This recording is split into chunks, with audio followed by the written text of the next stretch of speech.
Si Jose Protasio Rizal Mercado y Alonso Rialonda ay isang henyo, pintor, pilosopo, inventor, salamangkero, aktor, antropologo, arkeologo, guro, manunulat, doktor, propagandista, manlililok at bayani. Bukod sa mga propesyon na kanyang pinasok, siya rin ay nakilala bilang isang negosyante. Ang kanyang ninuno mula sa kanyang ama na si Domingo Lamco ay isang mangangalakal na inchik. Ang kanya ring mga magulang na sina Francisco Mercado at Teodora Alonso ay mayroong mga sakahan, gilingan, maliit na tindahan at hayupan, kung kaya't siya ay mayroon ng kaalaman sa pagninegosyo. Kung siya ay pinatapon sa dapitan, mayroong magandang balita ang dumating sa kanya. Ang tiket sa loterya bilang 9,736 na pag-aari niya ni Carcinero at ni Francisco Alquilor ay nanalo ng 20,000 piso. Ang 6,200 piso ay napunta sa kanya. Nilaan niya ang 2,000 piso para sa kanyang ama at ang 200 piso ay para kay Basa. At ang natira ay ipinambili niya ng lupang sakahan sa Talisay na may sukat na 16 na ektarya. Ito ay tinaniman niya ng kakao, kape, tubo, niyog at punong namumunga.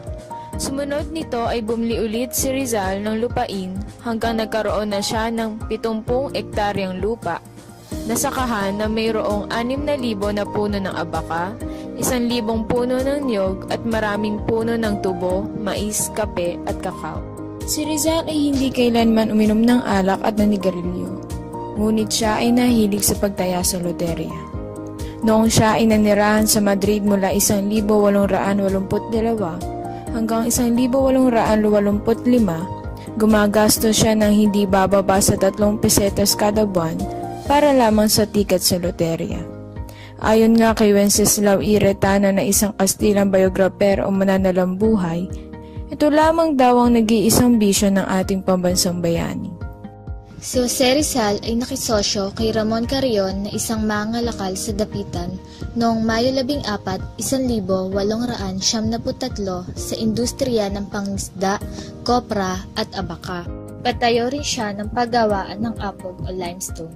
Ninais din niya na mapalago ang industriya sa pangingisda sa Dapitan, kaya't nagpadala siya ng sulat sa kanyang bayaw na si Manuel T. Hidalgo noong Enero 11, 1873 na nagsasaad ng kanyang pagnanais. Nakiusap din siya dito na tulungan siya sa pagbili ng malaking lambat para sa pukutan.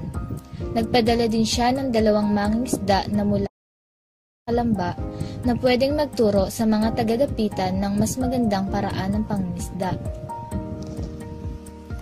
Minsan ring nasangkot sa isang kaso si Rizal laban sa isang negosyanteng incheck dahil sa mga medyas na pareho nilang inilalako para sa mga nagsisimbang kababaihan ng dapitan. Ayon sa ating bayani, nakakailang tingnan na walang medyas na suot ang mga babaeng nagnonobena sa simbahan doon. Kaya naisipan niya magbukas ng ganitong klaseng negosyo. Binebenta niya ang medyas na panlalaki sa halagang 3 reales kada pares. Ngunit ayon kay Komandante Ricardo Carnicero, na bantay noon ni Rizal, ay hindi tumagal ang negosyong ito ni Rizal dahil sa pagkakaalam niya na ang mga babaeng walang dangal o women of ill repute lang ang nagsusuot ng ganoong klaseng medyas. Isa sa mga naging patok din na negosyo ng ating bayani ay ang negosyo sa abaka.